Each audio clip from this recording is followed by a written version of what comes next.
اعوذ باللہ من الشیطان الرجیم بسم اللہ الرحمن الرحیم اللہ اکبر سبحان اللہ الحمدللہ استغفر اللہ الصلاۃ والسلام علیک یا رسول اللہ صلی اللہ علیہ وآلہ وسلم۔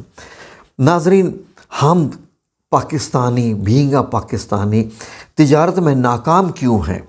کیا وجہ ہے کہ عالمی منڈی میں پاکستان کی پروڈکٹس جو ہے وہ دیکھتے ہی لوگ ناپسند کرتے ہیں؟ اول تو عالمی منڈی میں ہماری پروڈکٹس پہنچتی ہی نہیں ہے، اور جب پہنچتی ہے تو لوگ ناپسند کرتے ہیں۔ اس سے بھی بڑھ کے پاکستان کے اندر ہم خود لوگ میڈ ان پاکستان کی چیز لکھی ہوئی ہم کیوں پسند نہیں کرتے؟ وجہ کیا ہے ناظرین؟ آخرکار یہ کیا وجہ ہے؟ ہم پاکستانی ناکام ہیں یا کوئی ہماری پالیسیز ناکام ہیں؟ میں پاکستانیوں کو ناکام اس لیے نہیں کہہ سکتا کہ یہی پاکستانی جب سمندر پار جا کے پردیس میں کام کرتے ہیں تو وہاں پر بڑا نام بناتے ہیں، محنت سے کام کرتے ہیں، اور پاکستانی قوم کو محنتی قوم جانا جاتا ہے۔ میں نے پردیس میں دیکھا کہ مدینہ منورہ میں بلڈنگز کو بنتے ہوئے دیکھا تو ایک پاکستانی تھا جو 10ویں منزل پر باہر ٹائلز لگا رہا تھا۔ یا پاکستانی اور نمبر 2 پہ مصری لوگ آتے ہیں۔ انڈین اور بنگلہ دیشی ہمارے بھائی وہاں پر اکثر اوقات ڈرتے ہیں، لیکن پاکستانی جان کی پرواہ نہیں کرتا اور احتیاط بھی نہیں کرتا۔ یعنی محنت میں پاکستان سے باہر نکلتے ہی ہمارا لگتا ہے کہ ڈی این اے بدل جاتا ہے۔ تو یہاں پر کیا وجہ ہے کہ ہم ناکام رہتے ہیں؟ آئیے ناظرین، اس پہ ذرا ہم تفصیل سے بات کریں گے تاکہ ہم سمجھ سکیں کہ کوئی ایسا ہم میں سے بھائی وغیرہ جو کہ تجارت کرنا چاہ رہے ہیں، کوئی اسمال انڈسٹری لگانا چاہ رہے ہیں، تو وہ کامیاب کیسے ہوں۔ اب ناظرین سنیے غور سے۔ سب سے پہلی بات جو ایک کانسیپٹ ہوتا ہے جس کو ہم آج تک سمجھ نہیں پائے، وہ یہ ہوتا ہے کہ کوئی بھی کاروبار جو ہے وہ زیرو سے ہی سٹارٹ ہوتا ہے، زیرو سے۔ جب ہم پاکستان میں کاروبار کرنا چاہتے ہیں تو سب سے پہلے یہ سوچتے ہیں کہ آج ہم نے ایک پروڈکٹ بنائی اور کل اس کی ملینز میں سیل شروع ہو جائے، اور پرسوں ہمارے جناب جی کار کوٹھی بنگلہ سب کچھ ریڈی ہو چکا ہو۔ ناظرین، آپ نے فار ایگزامپل کے طور پہ بتا رہا ہوں، اگر آپ نے کوئی اندازہ لگانا ہو کہ کسی بندے کی کتنی ویلیو ہے تو آپ کیسے اندازہ لگائیں گے؟ کہ آپ اس کو جانتے بھی نہ ہوں، آپ اس کا لباس دیکھیں گے کہ اس نے کتنا قیمتی لباس پہنا ہوا ہے۔ لباس سے مراد یہ ہے کہ اس نے اپنے آپ کو کیسے کور کیا ہوا ہے۔ دماغ کے اندر کیا ہے، یہ تو جب ملیں گے، بیٹھیں گے، باتیں ہوں گی تو پتہ چلے گا۔ سب سے پہلے آپ دیکھیں گے اس نے اچھا لباس پہنا ہوا ہے، قیمتی لباس، تو آپ سمجھیں گے نمبر 1 یہ پڑھا لکھا ہے، نمبر 2 یہ واقعی کوئی افسر افسر ہے کہیں پہ، نمبر 3 یہ پیسے والا ہے، نمبر 4 اس بندے کی کوئی کوالٹی بھی اچھی ہی ہوگی، یقیناً علم والا ہے کہ اس نے اتنا اچھا لباس پہنا ہوا ہے، وغیرہ وغیرہ۔ یہ ساری بہت ساری چیزیں ہیں جو میٹر کرتی ہیں۔ اسی طریقے سے پروڈکٹس کی جو ویلیو ہے وہ تو بعد میں آئے گی، یوسیج کے بعد، کے یوز کرنے کے بعد کیسی ہے۔ سب سے پہلی چیز اس کی آ جاتی ہے پیکنگ۔ پیکنگ میں ہم پاکستانی انتہائی ناکام ہیں۔ وجہ میں آپ کو بتا دیتا ہوں۔ پاکستان کا چاول انڈیا کی کمپنیاں خرید کر دبئی میں لے کے جاتی ہیں۔ دبئی میں اسی چاول کو ری پیک کیا جاتا ہے اور رز پنجابی لکھا ہوتا ہے۔ رز چاول کو کہتے ہیں عربی میں، اور پنجابی کو پنجابی لکھا ہوتا ہے، اور وہی دگنے داموں پہ وہ کمپنیز فروخت کرتی ہیں۔ کیا اس میں جھوٹ ہے؟ بالکل نہیں، خود دیکھ لیجئے۔ پاکستان میں ضلع جہلم میں نمک کے پہاڑ ہیں، پنک سالٹ کے۔ یہ جو پنک نمک ہوتا ہے اس کے پہاڑ ہیں، آپ کو معلوم ہے ناظرین۔ یہاں پر ٹرک کے ٹرک بھر کے جاتے ہیں اور کوئی اہمیت ہی نہیں ہوتی ہے۔ یہی نمک انڈیا میں جاتا ہے، یورپ میں جاتا ہے، وہاں اس کو دوبارہ ان پہاڑوں کو، بڑے بڑے پتھروں کو باریک کر پیس کر ری پیک کیا جاتا ہے، اور چھوٹی چھوٹی شیشیوں میں یہ ایسے ملتا ہے جیسے پتہ نہیں آب حیات ہے یا امرت ہے یا کوئی جنت سے لایا ہوا کوئی، کیا یہ کوئی اس کے اندر ایسا کوئی دوائی ہے یہ کہ لوگ اونسز میں خریدتے ہیں۔ یہاں پر یقین کریں کہ ٹرک سے ٹرک، اتنا تو مطلب یہ ہے کہ کتنے من تو ٹرک کے ساتھ نمک لگ جاتا ہے جب نمک جاتا ہے، اور پہاڑ ہے، کھیوڑا کی کان آپ کو معلوم۔ لیکن کیا پاکستانی کمپنیوں کو پیکنگ کرنی نہیں آتی؟ کیا وجہ ہے کہ انڈیا پاکستان سے یہ جو پنک سالٹ ہے یہ خرید کے ٹرک لے جا کے وہاں ری پیک ہوتا ہے اور وہاں جاتا ہے، آپ سے وہ جی آئی ڈونٹ نو کیا ریٹ دیتا ہے، میں نے سنا تھا کسی پوسٹ میں روپیہ 1.5 روپیہ پر کلو وہ آپ سے لیتا ہے اور آگے وہ ہزاروں روپے کلو کے حساب سے ری پیک کرتا ہے۔ ناظرین، یہی وجہ ہے کہ پاکستانی تجارت میں ناکام ہے، کیونکہ ہماری پروڈکٹس کی پیکنگ اچھی نہیں ہوتی۔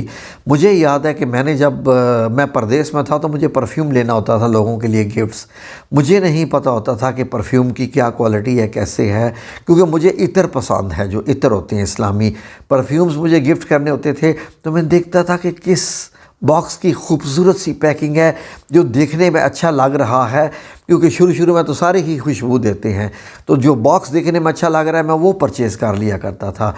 ناظرین، آپ یہ دیکھ لیجئے، فار ایگزامپل مسالے کی کمپنیاں ہیں پاکستان میں، شان مسالے کا، چلے میں نام لے دیتا ہوں، یہ ری پیک کرتے تھے لوگ، یہ انہوں نے کمپنی کا نام مطلب شان رکھ دیا، گھر میں بیٹھ کے ایک فیملی ڈبے مسالے کے طے کر کے پسوا کے جی پیک کر کے بیچتے تھے، اور ان کے بعد انہوں نے ایک کمپنی بنا لی، اب دنیا میں شان کے مسالے بکتے ہیں۔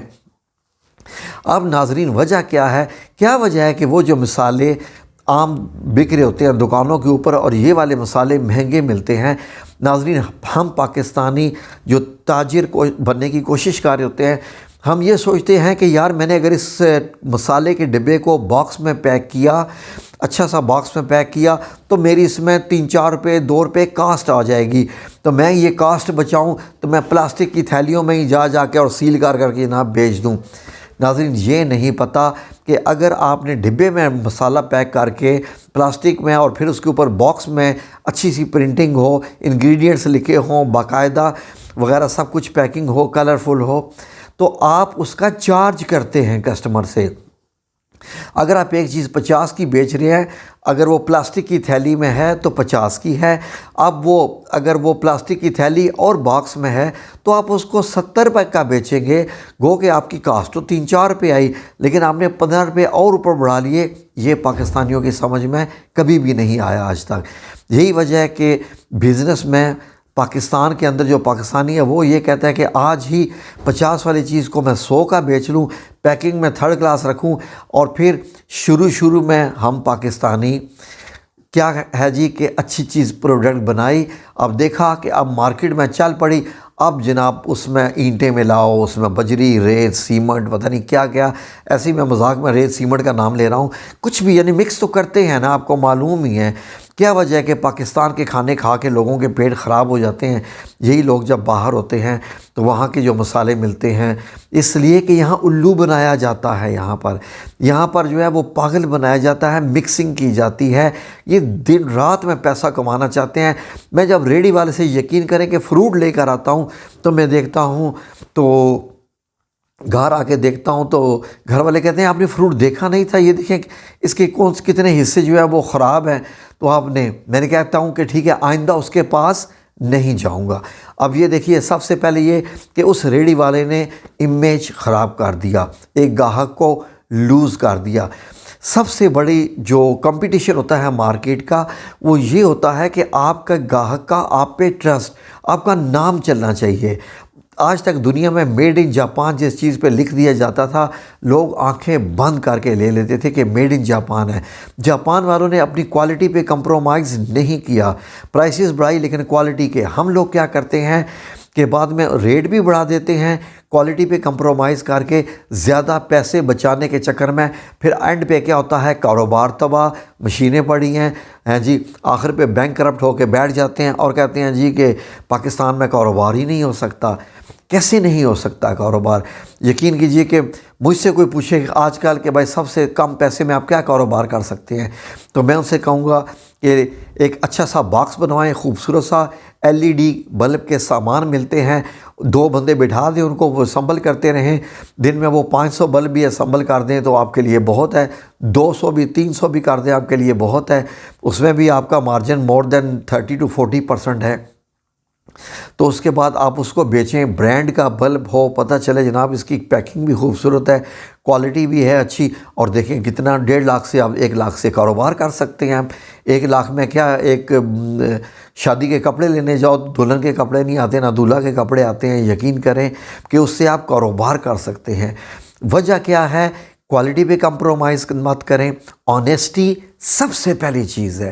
جس بندے میں آنیسٹی نہیں ہے وہ کبھی بھی کاروبار مت کرے، اس لیے کہ وہ اپنا نامہ اعمال بھی گندا کرے گا اور کاروبار میں بھی ناکام رہے گا۔ آنیسٹی ہی سب سے بہتر چیز ہے۔ یقین کیجئے کہ میں نے پردیس میں آفس کا کام بھی میں کرتا رہا 23 ایئرز میں، اور 15 سال آفس کا کام اور 5 سال تقریباً میں نے جو ہے وہ کیا شاپ کا بھی کیا۔ اس سے پہلے ایک اور کمپنی میں 3 سال لگائے۔ تو ناظرین 5 سال جو میں نے شاپ جب سنبھالی، کمپیوٹر کا شو روم تھا، ریپیئرنگ، مینٹیننس، سیل وغیرہ، یقین کیجئے کہ میرے پاس جب لوگ آتے تھے نا کہ یہ لیپ ٹاپ سیکنڈ ہینڈ ہے تو یہ کتنے کا ہے؟ جی اتنے کا ہے۔ اچھا تو اس کے بارے میں کچھ بتائیے۔